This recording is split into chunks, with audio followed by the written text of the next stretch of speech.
Dive into the pulse of Bills football with Turf to Tape, where veteran sideline reporter Sal Capaccio and film room guru Erik deliver a one-of-a-kind podcast experience, combining Sal's unparalleled access to players and coaches with Erik's razor-sharp film breakdowns. The show bridges the gap between casual fans and hardcore enthusiasts.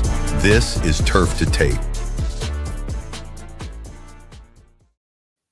This is Turf to Tape presented by Thin Man Brewery. I'm your host, Erik Turner, as always, joined by my man, Sal Capaccio from WGR. Sal, happy Victory Monday, brother.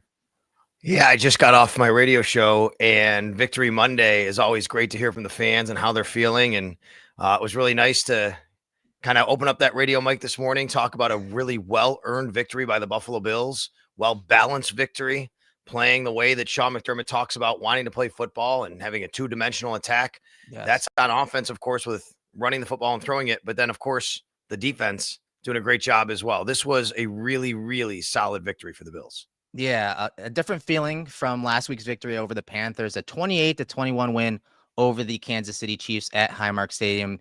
You were there. Tell us what the atmosphere was like. Give us the context and setup for our episode today. So the atmosphere was incredible. It's the Chiefs coming to town. We all know the Chiefs are, Halloween week. They're the boogeyman, right? They're the team lurking behind the door that's holding you back from everything you want, and you're so scared of them. And all week, all we heard about was how scary their offense was. And not that it isn't. It is, of course, right? And they're just going to be so athletic and so fast for the Bills, and there's no way the Bills can stop them. And it doesn't even matter if they win this game. The Bills do, because look what happens in the postseason. All that is hogwash. If it didn't matter to the Chiefs, they'd forfeit the game, right? It matters to both teams. It's a football game. They show up. And I just think that the Bills came in with a really good plan, and they knew that they could match up in certain ways against the Chiefs in this game that maybe they hadn't as well before. And it was it came to fruition. Josh Allen played like the league MVP. And on the defensive side, the tweaks the Bills have made that we'll get into over the last few weeks really mattered in this game. And of course, Michael Hoyt being out is something that's going to really, really hurt this team that we'll talk about. But the atmosphere was pretty incredible. And you come away going, okay, the Bills are right there. The Bills still have everything in front of them they want this year, which is the division and the 1 seed. I agree with you. They were prepared on both sides of the ball, schematically, execution-wise.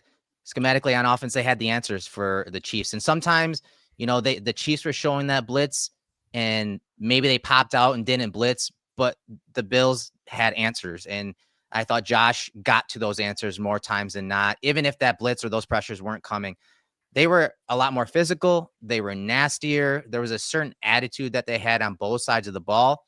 In many ways, I think they handled the line of scrimmage on offense and on defense when we're talking this game against the Chiefs.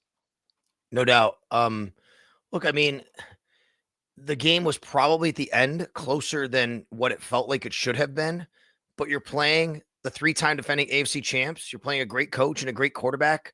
They made some plays. The Bills had a couple of times where they didn't make plays. They kept the game maybe a little bit closer, but that's the way sports go.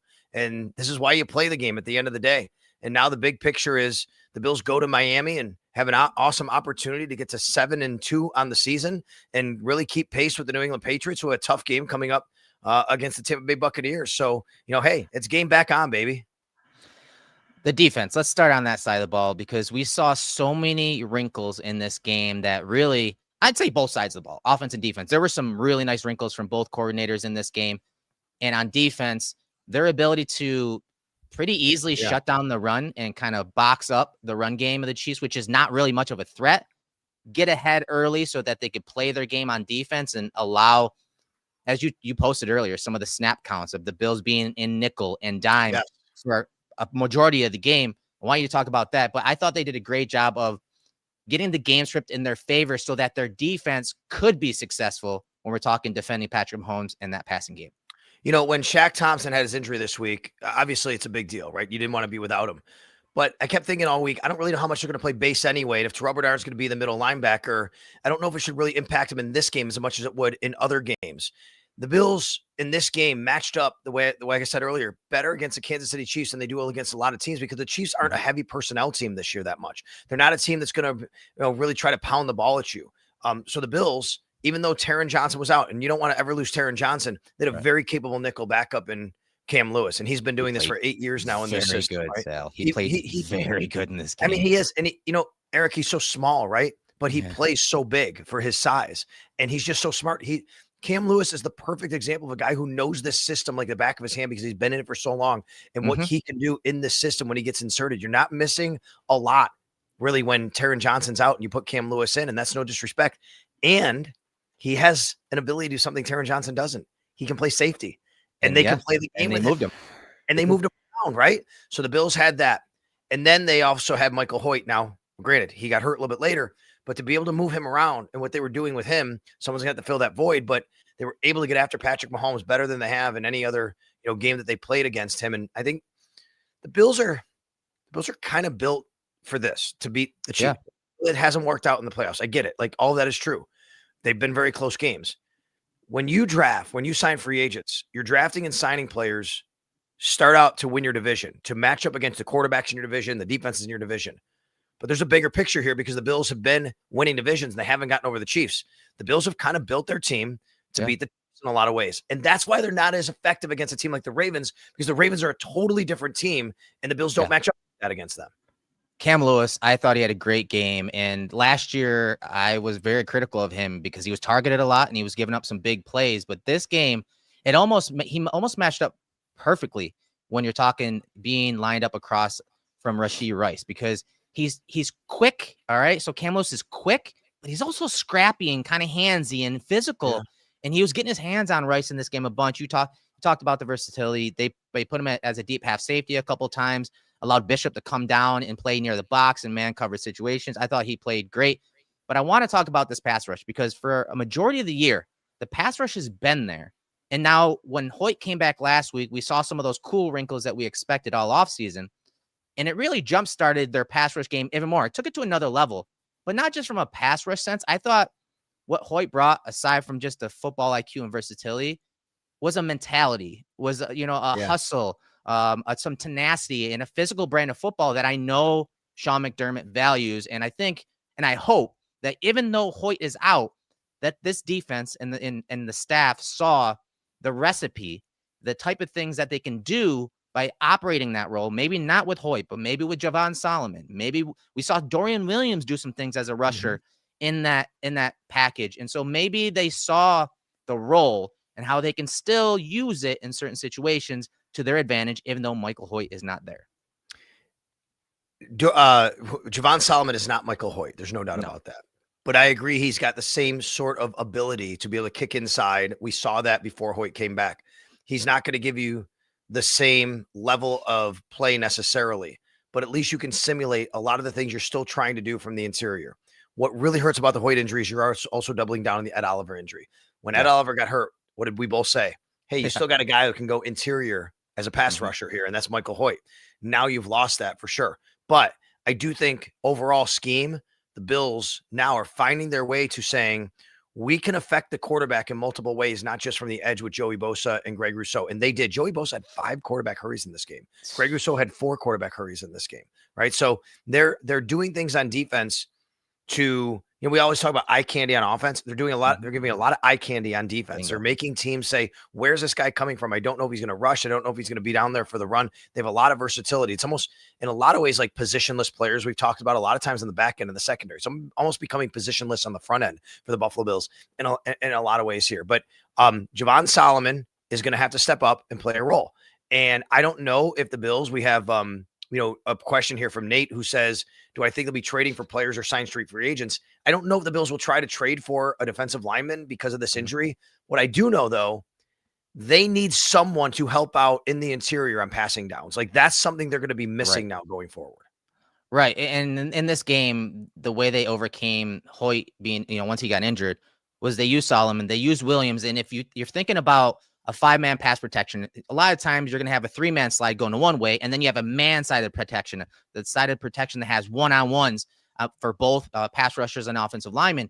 And what the Bills did is they used Solomon and Rousseau, or Solomon and Bosa on that side, and it was just getting those guys on the edge to the one-on-ones needed. Maybe Solomon wasn't super effective as a pass rusher, but he occupied that guard so that the edge player could get one-on-ones, and you saw that bunch in this game. You talked about Bosa, Rousseau. Let's after the game, you were in the locker room.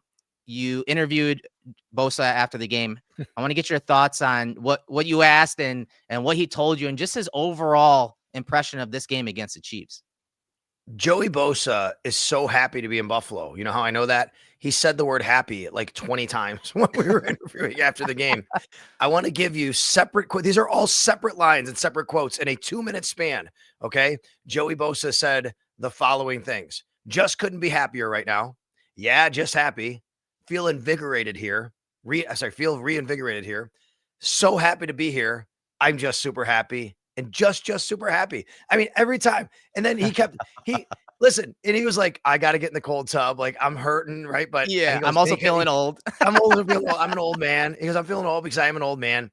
And he just kept talking about how happy he is to be in Buffalo. Now, look, one thing is, Erik, we've talked a lot about injuries on the Bills, people questioning strength and conditioning and all these different things that happen. One area where the Bills have been very good is keeping Joey Bosa healthy. Knock on wood. That continues. That's training staff. That's Joey Bosa doing the right thing. So hopefully it continues. He stays healthy. 74%, I think, of snaps, though. That's still a lot for him.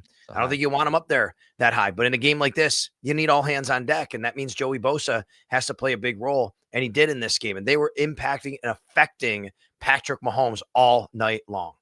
Colin Ritchie, our producer, pulled a stat. Bosa was 2-7 in his career against Mahomes entering Sunday. He had a great game. And I thought, again, his style kind of matches up with how this staff, they like to kind of game plan their pass rush plans. They use a lot of power moves. You saw Bosa and Rousseau using a lot of power moves and really trying to drive that line to the quarterback through the offensive lineman, not really going around them, and then expecting and anticipating Mahomes to climb the pocket or Mahomes to escape, and they were ready for it. The defensive line as a unit, as a pass rush unit, was phenomenal when you're talking about pass rush lane integrity. They did a great job of creating bubbles around Mahomes and pockets where there is nowhere for him to escape. And when they did, they had a plan for that escape. Someone would be, looping over the top, whether that's a linebacker or another D tackle, and kind of replacing each other. Their pass rush plan and integrity was very good in this game. And there, again, that brand of football, that tenacious defense was there. Rousseau, 6 tackles, 8 pressures. He did a great job as well. The same thing, those power moves and understanding where Mahomes is setting up in the pocket, but also where he's going to get on this horse to go chase him down. One of the big keys of this game that the Bills did a really good job in was limiting Mahomes running. Patrick Mahomes came into this game of the active Chiefs players, because Pacheco wasn't out there, as the leading rusher on the Chiefs. He had 240 yards, I believe. Came out of the game with 245. He had 1 carry for 5 yards. I talked with Epinesa and Bosa and other guys in the locker room after the game, and they said absolutely. Like, when you know that he's the kind of guy that can scramble around, you have to be disciplined in your pass rush. Now, it almost hurt the Bills on the one play where Bosa stopped because he thought it was a screen, right? Yeah. Like, you can't, because of Mahomes and things he can do, you're going, you got to think about it for a second. And that almost hurt the Bills, because that's just the dynamic that Patrick Mahomes brings to the table. But Erik, I don't think it can be understated how much keeping Mahomes in the pocket and impacting him was so effective in this game. And when he scrambled out of the pocket, oftentimes the coverage was there. You say it, marry the pass rush with the coverage, right? And that's what the Bills were able to do once he got out of the pocket. Now, he did make a few plays. We know that 4th and 17. There was a big 3rd down that they converted, and those things happen, and you want to clean those things up. But by and large, for the most part, I thought the Bills did a really good job marrying the pass rush to the coverage. And I don't think it's a coincidence that Sean McDermott's having more of a hand in calling the defense. Yeah. And that's what you're seeing now. Yeah. I mean, the Chiefs were 3 for 13 on 3rd downs, 23.1% conversion rate there. 2 for 3 on 4th downs. Obviously, that big one at the end was rough to watch. But overall, that connectivity between the rush and the coverage was there. And their ability to kind of cover down in those scramble situations by Mahomes, that was great. And not only is, plaster down and cover the nearest threat, but make plays on the ball. That's something the Bills hadn't done all year. But when you have several guys, especially young guys, making plays on the ball like we've been asking for all year, it was good to see. I was very impressed with a lot of these guys in the secondary, and just changing that picture from pre to post snap for Mahomes. They did some really cool rotations in this game, coverage wise, that got Mahomes to hold on to the football and allowed the rush to get home, and then vice versa. Sometimes the rush was just on him so quickly, it helped the coverage on the back end. Yeah, no doubt about it. And I think that obviously Max Harrison has just changed this defense in a lot of ways. The speed that he brings to the table, there's the play early in the third quarter where he's running stride for stride with Worthy down the sideline. Mahomes misses him out. Erik, there's nothing in the box score for this, right? It's not a pass defense. It's not an interception, but it's a big play. It's a big play, because it obviously helped create an incompletion, whether that's the throw or him, but it also, I think, just showed everybody. It showed the Chiefs, showed Bills fans, the Bills defense, the staff. This guy changes how we can play, and to have the ability to do that. I think it was a really, really big deal. It was a really big play by Max Harrison to be able to have him in coverage and showing that. And then later on, he has the interception going up and basically high pointing the ball. Really nice ball skills he shows on that one. So Max Harrison changed the defense. Jordan Hancock, the ability to have him on the field and get that athleticism.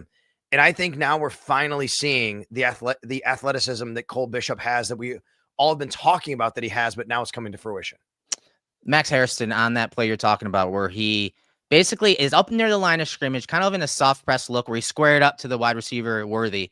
And then on the snap, immediately changes his posture and gets into a bail technique. It's simple cover 3. They just disguise it, and he disguised it really well. So as soon as the ball snapped, he's into a bail, and he's a deep third defender.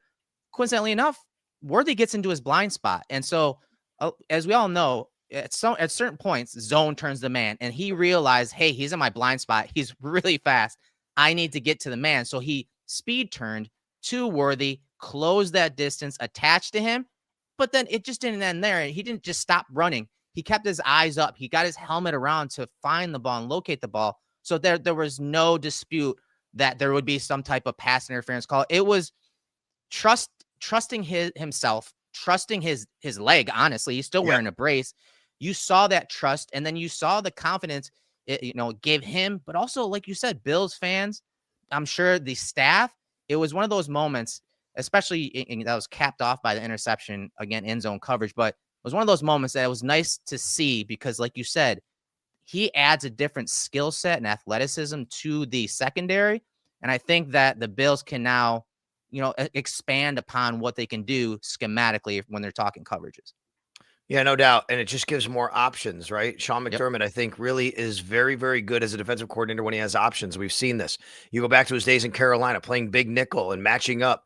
And they are able to do that at linebacker now with Jack Thompson, especially when he's healthy, and they can match up. The Bills didn't have to do that in this game necessarily. Like I said, they played mostly nickel and dime, but they can match up now with any team in any situation that presents itself. But that now includes in the secondary as well. And like we said, having a guy like Bishop and his athleticism, moving him down in the box, keeping him at high, having a guy like Max Harrison, if you need him to cover somebody around the field. So I just think giving more options to the defense and Sean McDermott is going to be a big benefit for this team going forward. Cole Bishop, tapped in player of the game for us, presented by Thin Man Brewery. He was phenomenal. The arrival of Cole Bishop, it just all clicked for him in this game. And after the game, he's talking about what he saw on film: 7 tackles, 4 pass breakups, a tackle for loss. Talk about development for young players, but talk about his specific development and how some of that patience and even some of the reps have paid off. And we saw it against the Chiefs in this game. Erik, I really believe that Cole is a great example and reminder for so many people out there. I get it that we live just in a society like, instant reaction. That's what we do. We do it here, right? It's fine. Yeah. But man, you gotta understand that these guys take a little time sometimes and can't expect these immediate results and payoffs immediately when they step on a football field, drafted and coming in, and they miss some time, or he missed some time last year. And it sucked. He missed time last year with the injuries, and that slowed his development. He missed time this year. It slowed his development. But how many Bills fans wanted this guy booted off the team? Just get off the field. They didn't want him around, and he's a bust of a draft pick. That is not the case.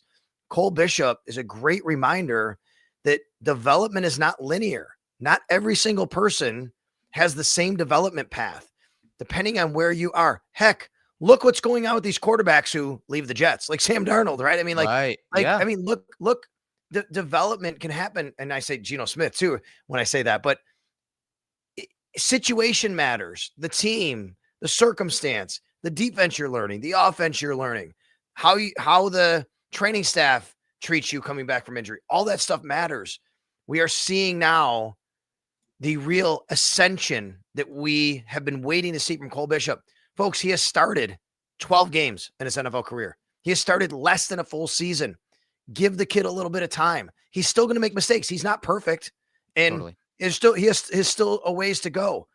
But every single game you see, he's getting more and more comfortable. We have to keep reminding ourselves of these things before we make these sweeping judgments about guys after 1 year, sweeping career judgments about them. After the game, he talked about some of the pass breakups, in this game. Again, 4 overall. And he referenced seeing some of them on film. And when I popped on the film this morning, it made sense. It clicked. And so I even went back and looked at some of the games he was referencing, the Chargers game. And keep this in mind when he's talking about the film, these high leverage situations that he recalled. This was from week 1 of Chargers and Chiefs. And so keep that in mind when we're listening to this and watching some of the film. I put it together here. Take a look. The one-on-one motions on the third down, just kind of film study, saw play versus Chargers where he spit it out there pretty quick. So being able to know that he's potentially going to throw that ball, and then just chasing the motion, being able to anticipate that the ball might go there, and just get downhill on it. Guys were saying that maybe if I got my head back, that's an interception opportunity, but just running after the man and hopefully maybe get your head back next time.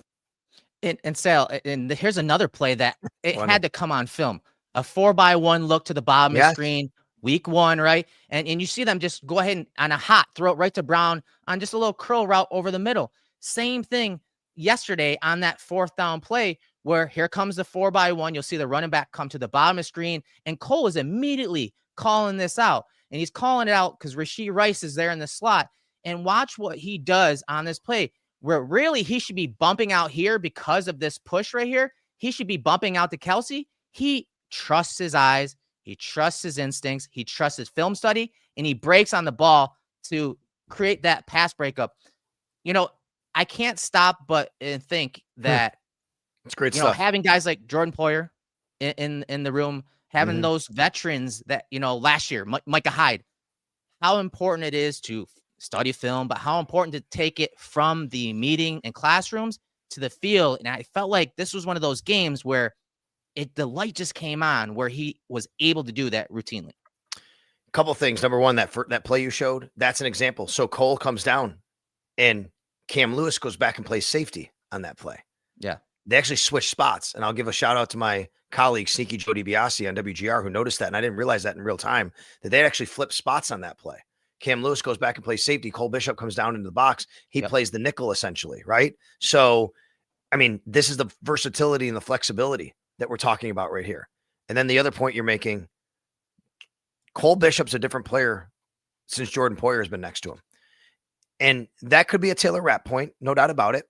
Taylor Rapp was hurting this team being on the field because he was obviously playing injured, and there were times where he wasn't making plays where he thought he should. But the high-level IQ of Jordan Poyer to be able to do everything he can do in this defense and understand it and line guys up and get set, being next to Cole Bishop every day since really the regular season started, the Bills got panned. The Bills got laughed at by their own fans for bringing Jordan Poyer back into the organization in any capacity. This is what they envisioned. Now, maybe they didn't think Jordan Poyer would be on the 53. I wouldn't say that. But I think they envisioned this for Cole Bishop when they signed Jordan Poyer, and it's working out.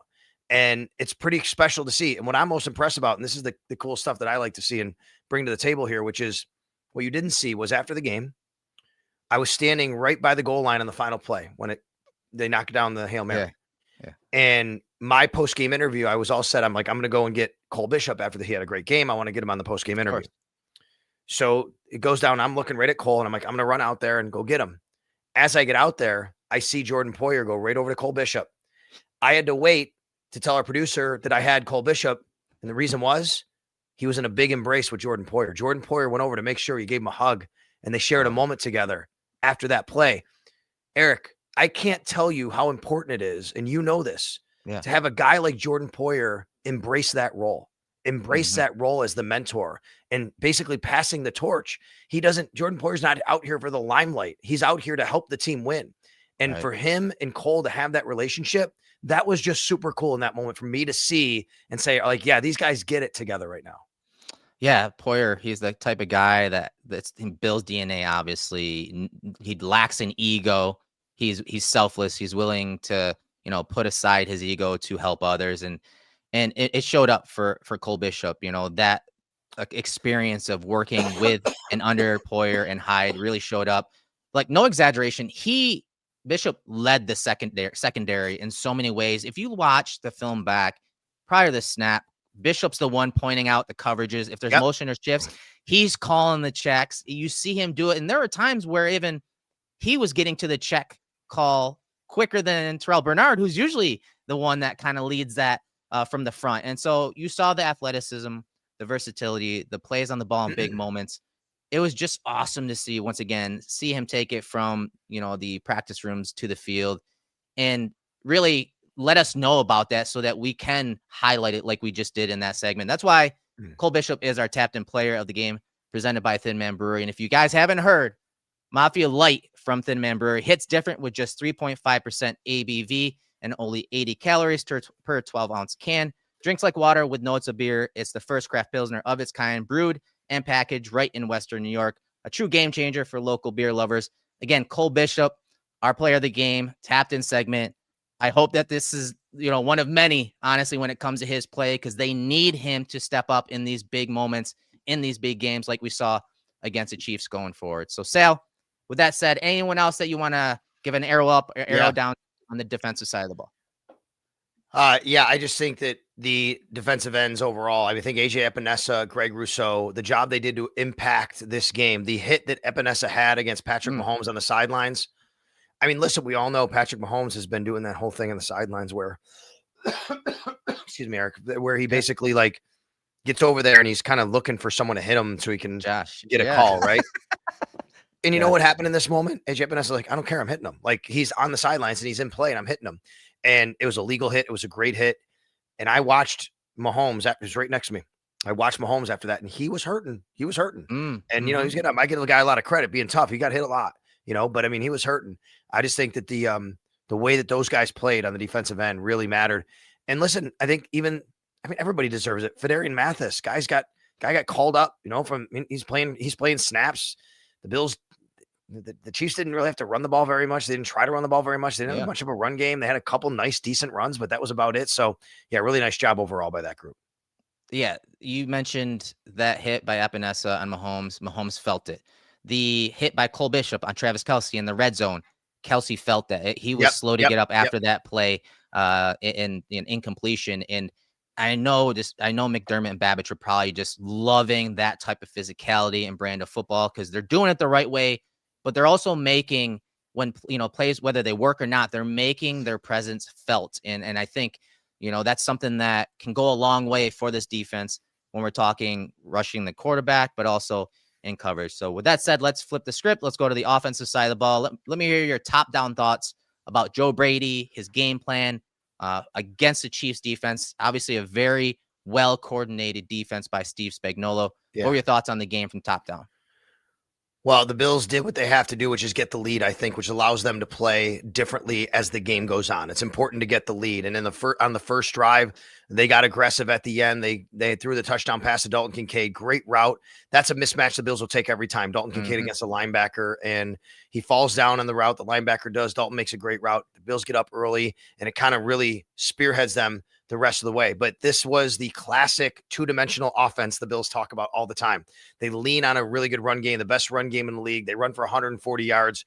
And then, of course, Josh Allen throwing for 260. I will say this, Erik. I think Josh Allen, to me, he looked more comfortable in this game than I've seen him look all year from start to finish. He was sensational. He looked like the league MVP. He was in control in everything that he did, in every aspect in this game. There's no doubt about it. I thought the plan from Joe Brady was a very good one, to control the clock, to use the run game, and to use Josh Allen not only at all levels of the field and take those shots when they presented themselves. The other thing I liked about it, the use of the tight ends. They got involved heavily. Dalton Kincaid, 6 catches on 6 targets. That's a big deal, by the way. And if overall, you include Dawson Knox and Jackson Hawes, 8 catches for 148 yards, I think it was, from the tight end group as a whole. So, you can always nitpick plays here and play there. I mean, there was a 3rd and 10. I didn't like a tunnel screen on a 3rd and 10. They ran to Shakir. I know that play works for them a lot, but I would have liked to have seen something else. The tush push wasn't super effective. They did score on a couple there. And we can go back to what happened in the championship game, but those are things that pop up in a game. I thought from start to finish, really nice job by the Bills offense. Nice job by the game plan of the Bills offense. And of course, Josh Allen running it all. Right. I think from the get-go, they controlled the pace, they controlled the game script, and more importantly, they leaned on their playmakers, James Cook, Kincaid, Shakir. I mean, Kincaid and Shakir together received 53.8% of the targets on offense. James Cook with a career high 28 total touches. His career high was 27 carries. 27 carries in this game, 1 reception. They did a great job of just riding that identity, getting it to the playmakers they should be, guys like Kincaid, Shakir, and Cook, and not as much forcing it to, guys like Keon Coleman and others. But I thought the play sequencing was just phenomenal by Brady. Some of the different looks when they were, in heavy personnel groupings and under center, they were also running it from shotgun. And so we saw that. And I think it did help Josh in many ways become comfortable in this game. He saw some really good clean pockets thanks to some of the motions and shifts. And that helps the offensive line block up some things. But overall, he did a great job of just making smart decisions. You saw him take some easy stuff underneath, those easy passes that, hey, they're 3 or 4 yard passes, but they can turn into 7, 8 yards and maybe first downs. But more importantly, Connor McGovern last week said when it comes to the Chiefs and playing against Spags, he said you got to stay ahead of the chains. And I thought the Bills and Brady did a great job of doing that in this game. Sometimes just from the play call from Brady, but sometimes giving Josh multiple plays to set up those manageable 3rd and shorts. Yeah, and listen, 3rd down was a big deal in this game, Eric. I mean, the Bills, for their end, let me get back to the game book here just to give you the full effect on this. So 3rd down offense for the Bills, they converted, I have it right here, 7 of 12, 58.3%, which is a really nice number. The Chiefs were 3 of 13, 23%, a down that has hurt the Bills on defense. They were excellent on 3rd down in this game. They gave up a long 3rd down the sidelines. Patrick Mahomes, yep, that happened, and you don't want that to happen. But the Bills were excellent on 3rd down. But part of the reason they were good on 3rd down on offense was exactly what you said. They had 3rd and shorts. They also forced some 3rd and longs for the Chiefs, which allowed them to be better on 3rd down. And Shakir really is the cornerstone of keeping the offense on track, especially with the passing game. You saw several of those screens. I know people are sick of them spamming that play, but it's really an extension of the run game. But more importantly, that play for them, it really just helps Josh minimize some of the negative plays. There are times where he gets up to the line of scrimmages, especially against the Chiefs, and they were showing exotic looks, having guys all up near the line of scrimmage. And he's like, okay, I don't like the look of this. I'm going to get to my second play. I'm going to get to my outlet play. And it's maybe a quick pass, or screen to Shakir, but it set up some really manageable 3rd downs. There were a few plays. If you listen to this, 2nd and 6, they were facing. Allen checked it down to Shakir, and he was able to get the 1st down. 2nd and 7, a screen call to Shakir, 5 yards, set up 3rd and 2. On 3rd and 2, they ran another screen to Shakir, and he put his head down, his pads, got behind him, and ran over Bolton for the 1st down. And then late in the game, 2nd and 7, again, 2nd and long to skip 3rd down. They hit Shakir on a crosser who gets matched up versus Drew Tranquil. 20 yards off to the races, 1st down. The Chiefs knew these plays were coming, but you have to, it's pick your poison, because when you have guys like Shakir, but you also have guys like Cook in the backfield and Allen touching the ball every play, you got to pick your poison. And they said, you know what? We're going to give him a little leverage outside. And Josh Allen took it in this game, and it was good to see, especially after the last month or so of games with Josh Allen bypassing some of those easy plays underneath. Give the Chiefs credit. They're a very good tackling team. They're very, very strong tackling. And when you throw those tunnel screens, you're relying on maybe one guy missing, a couple good blocks. And the Chiefs did a nice job sometimes to bottle it up. But they were still effective in their own right by doing them. And part of the reason they're effective when you run those screens is if you're out wide, you have to be cognizant of that or a run. And if you overplay the screen, maybe the run comes at you. If you're overplaying the run, maybe the screen comes at you, right? So you do put the defenders in a bind a little bit on how they want to play that. So I thought the Bills did a really good job on the offensive side of keeping the Chiefs a little bit off balance. But under the radar guy who's not going to be on the stat sheet was terrific in this game. Reggie freaking Gilliam, once again. I mean, you go back to the game against Carolina and what he did. I mean, Reggie Gilliam was just pounding people in the hole ahead of James Cook. So, back in the day, you'd call it ISO. They still call it that, but it was really I formation. ISO is you isolate the linebacker, the fullback just drills them, and the running back goes off his block. These are really ISO plays is what they are with Reggie Gilliam, just coming from a different way. Sometimes he's pulling around, he's coming from an offset eye, but these are ISO plays. You're basically saying, Reggie, go block that guy, and then James Cook is going to use his vision to go somewhere. And then you can also pull some guys around and things like that. But Reggie Gilliam, to me, I gave him an arrow up as a fullback because I thought he was terrific in the run game. Yep. I don't know if Erik can hear me here. I think you might have lost me here. So Reggie Gilliam gets an arrow up. By the way, you can go to arrow up, arrow down, and check out all the guys and things that I gave arrows up and arrow down at WGR550.com. So a lot going on in this game for the Bills to kind of be proud of. And let me see what Erik had planned here, and I'll go to the next on our screen here. Josh Allen, look comfortable. We talked about that. Shakir, tight end. So what's so unique about the tight end room? Look, I mean, I know a lot of you are probably wondering, why did the Buffalo Bills only play Dalton Kincaid on 20-something snaps, right? I mean, he had 23 snaps total. Dalton was the least played tight end in this game. Actually, if you go back to the tight end snap counts, it was Dawson Knox, Jackson Hawes, Dalton Kincaid. And I know we've had a lot of people asking in the chat, why would you only play Dalton Kincaid that much? Well, a couple of reasons. Number one, he's probably still dealing with a little bit of an injury that they're recovering from. I think Josh even alluded to that. He's, going through, he had the oblique injury. You want him to stay healthy. You're playing the long game here. And then the other part of it is, folks, I mean, the Bills are just really good at running, blocking tight ends out there. Jackson Hawes is a blocking tight end who can catch when thrown to him, and he did in this game. And then obviously you have Dawson Knox, who when he's on the field, you can throw it down the field like they did on a play, but he's also a very good blocking tight end. So the Bills really, they leaned into in this game what their strengths are. You should always lean into what your strengths are. Do what you do best. Do what you do most effective. Like last week when they went to the toss sweep so much, that was a big deal for them. But Kincaid knows zone defense. He knows how to sit down in zone.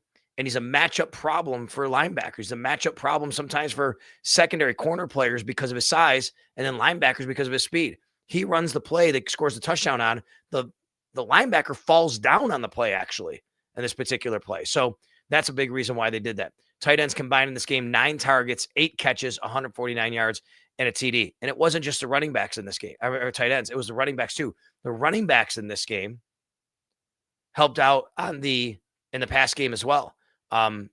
Meaning like Ty Johnson, really nice play design. I don't know if you saw, he was split out wide. There's nobody covering him. I saw it right away from my view on the sidelines. Like, we could just throw it to Ty Johnson here for an easy 4 or 5 yards. That's exactly what Josh decided. And sometimes just making the easy play is, the thing you need to do. And then later in the game, big third down, and it was James Cook. Josh rolls out, hits James Cook. They get the third down, and obviously that was a really big deal. So, yeah, a lot going on for the Buffalo Bills as we head towards the trade deadline, 4 p.m. on Tuesday. So maybe we can bring Colin in here if Erik still is without audio here. But either way, maybe I can ask Colin what he thinks as far as the trade deadline. 4 p.m. on Tuesday. That's tomorrow. So first of all, tomorrow's voting day. Exercise your right. Tomorrow's also trade deadline day. So let's see if the Bills make any moves. A lot of you want to know if they're going to get a receiver. They're going to do a defensive lineman. For me, do I think Bean is on the phone? Of course. I mean, these guys are always making calls. They're always finding out around the league. Jalen Phillips was traded today from the Miami Dolphins to the Philadelphia Eagles for a 3rd-round pick. Apparently, Minka Fitzpatrick is available as well. Honestly, Colin, by the time the Bills play the Dolphins on Sunday, you may be getting a call to play for the Miami Dolphins. I do not know who's going to be available on their roster. Yeah, I'll have to book a plane ticket now to get down there to Hard Rock Stadium in time. It'll be a little friendly fire because obviously I don't want to play against the Bills, but I'll take some NFL action. You got it. So people asking about what the Bills might do at defensive line. I still think it's a tough sell. It's going to be tough to do to trade for a receiver, trade for a defensive lineman. I mean, yeah, I get it. You want all these things, but maybe they can find their way to that. And I don't think you have to spend 3rd and 4th round picks on D linemen. You can do a swap of like, we'll give you a 7th. You give us a 6, we'll trade you a line. You trade us a lineman or whatever. 6 and 7 round swap, you get a lineman. You can do that. I even think a lot of receivers you can do that for. If you want a bigger swing at wide receiver, a Chris Olave, something like that, then I think it's going to cost you a little bit more. The biggest barrier for the Bills making trades is the salary cap. That's the biggest barrier right now. It's not the assets. it's the salary cap. Yeah, we saw, I think it was Spot Track that had like the 10 teams with the lowest amount of cap space that they posted the other day. And the Bills had the lowest amount in the league. They were 32nd in the NFL in cap space. So Brandon Beane's going to have to do some salary cap maneuvering to make that happen. I know as Greg Tomset for Cover One says, there's always money in the banana stand, but even he admitted that there's not as much to move around as in years past. And then like you mentioned with the defensive line, not necessarily needing to give up a premium asset like a third or fourth round pick. We saw guys off the practice squad, Jordan Phillips and Fedarian Mathis, step up and play well against the Chiefs. So you don't need to go after necessarily a higher end defensive lineman. Now, maybe with the Michael Hoyt injury, they feel differently about that. But at least for the time being, I think if you get some stopgaps just to have healthy bodies on the field, you'll have TJ Sanders coming back soon as well. That should help. Maybe that forces the Bills to focus more on the offense if they are going to make a move. All right, so he is not Erik Turner. So Erik had a little bit of technical issue, so he dropped out. We're going to wrap up here. That is Colin Ritchie. He is our producer here, and he does a lot of stuff for all the Cover One stuff, and Colin works with Mia on some projects as well. So really want to thank him for joining in. Colin, before we wrap up, I got to tell you, tonight, and I want everybody in the chat to know this too, this is kind of funny. Tonight, I've been asked to be, I'm the guest speaker for the Western New York officials, the referees, their banquet that's going on tonight. So I'm going to be there. So like some of these guys do college and, you know, they're on the sidelines for NFL games doing like the chains and stuff, but they're high school officials. So I've been searching good jokes and roasts. So if you have anybody has any for me, I could use them tonight, but that's what I'm be doing tonight. And I was going to go dressed as somebody with a Chiefs uniform, but the Chiefs didn't win, so I don't have to do that now. All right. For the officials tonight. So if you have anything, make sure you tell me. So for Erik Turner, for Colin Ritchie, I'm Sal. Thanks for coming over here to Turf to Tape. 2,600 live viewers, and of course, living live, always living, I should say, on audio. And we'll be back next time on Turf to Tape. So thanks a lot, everybody.